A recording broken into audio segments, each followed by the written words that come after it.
Assalamualaikum warahmatullahi wabarakatuh. Perkenalkan, nama saya Edo Dwi Pratama. Saya dari Fakultas Ilmu Budaya, Prodi Pendidikan Bahasa Melayu. Di sini saya akan menyelesaikan tugas dari dosen mata kuliah Teori Berbicara, yaitu Bapak Rian Asmul Fauzi, MPD, yang berjudul Ikhlas dalam Beribadah. Baiklah, saya akan mulai. Alhamdulillahirabbil alamin. Wassalatu wassalamu ala asrofil anbiya'i wal mursalin wa ala alihi wa sahbihi rasulillahi ajmain. Pertama-tama, marilah kita ucapkan puji dan syukur atas kehadirat Allah Subhanahu wa taala, atas limpah rahmat serta berkahnya kepada kita semua. Sholawat dan salam marilah kita ucapkan kepada Nabi besar kita, Nabi Muhammad SAW, dengan ucapan Allahumma sholli ala sayyidina Muhammad wa ala ali sayyidina Muhammad. Ikhlas. Dengan ikhlas, kita tidak akan tersesat ke jalan yang tidak diridhoi Allah Subhanahu wa taala. Tidak akan menjadi orang yang riya atau sombong.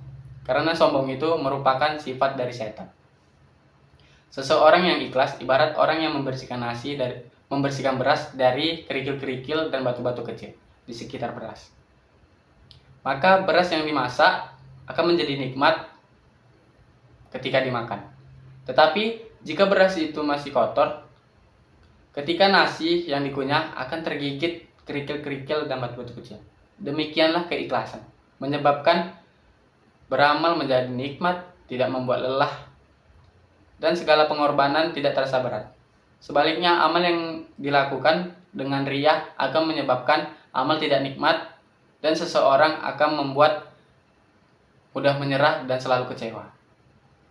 Tetapi banyak dari kita yang tidak beribadah atau yang beribadah tidak berlandaskan rasa ikhlas kepada Allah Subhanahu wa taala, melainkan dengan sikap riyah atau sombong supaya mendapatkan pujian dari Allah Subhanahu wa taala.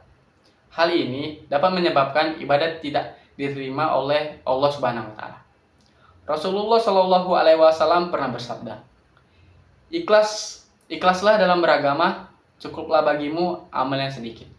Dalam hadis lain, Rasulullah Shallallahu alaihi wasallam bersabda, sesungguhnya Allah tidak menerima amal kecuali dilakukan dengan ikhlas dan mengharapkan ridhonya. Imam Syafi'i pernah memberikan nasihat kepada seorang temannya, wahai Abu Musa, jika engkau beristihad dengan sebenar-benar kesungguhan untuk membuat seluruh manusia ridho atau suka, maka itu tidak akan terjadi. Jika demikian, maka ikhlaslah amalmu dan niatmu karena Allah Subhanahu wa taala. Karena itu tidak heran jika Ibnu Qayyim memberikan perumpamaan seperti ini. Amal tanpa keikhlasan seperti musafir yang mengisi kantong dengan kerikil pasir, memberatkan tapi tidak bermanfaat. Dalam kesempatan lain, ia juga pernah berkata, jika ilmu bermanfaat tanpa amal, maka tidak mungkin Allah mencela para pendeta ahli kitab. Jika ilmu bermanfaat tanpa keikhlasan, maka tidak mungkin Allah Subhanahu wa taala mencela orang-orang munafik. Dari beberapa contoh yang saya berikan tadi atau yang saya tunjukkan tadi, bahwa ikhlas itu memang sangat penting bagi umat muslim dalam melaksanakan ibadah. Karena tanpa rasa ikhlas dan hanya mengharapkan ridha Allah, ibadah tidak akan diterima oleh Allah Subhanahu wa taala. Lalu bagaimana cara agar kita bisa beribadah dengan ikhlas? Cara agar dapat mencapai rasa ikhlas adalah dengan mengosongkan pikiran di saat kita sedang beribadah kepada Allah Subhanahu wa taala. Kita hanya perlu memikirkan Allah, sholat untuk Allah, zikir untuk Allah.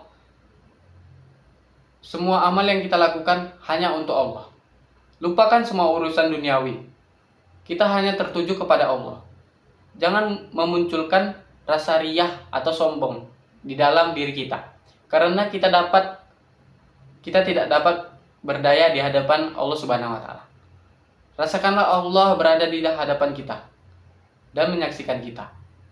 Insya Allah dengan cara itu kita dapat mencapai ikhlas. Dan jangan lupa untuk berdoa memohon kepada Allah Subhanahu wa taala agar kita dapat beribadah secara ikhlas untuknya.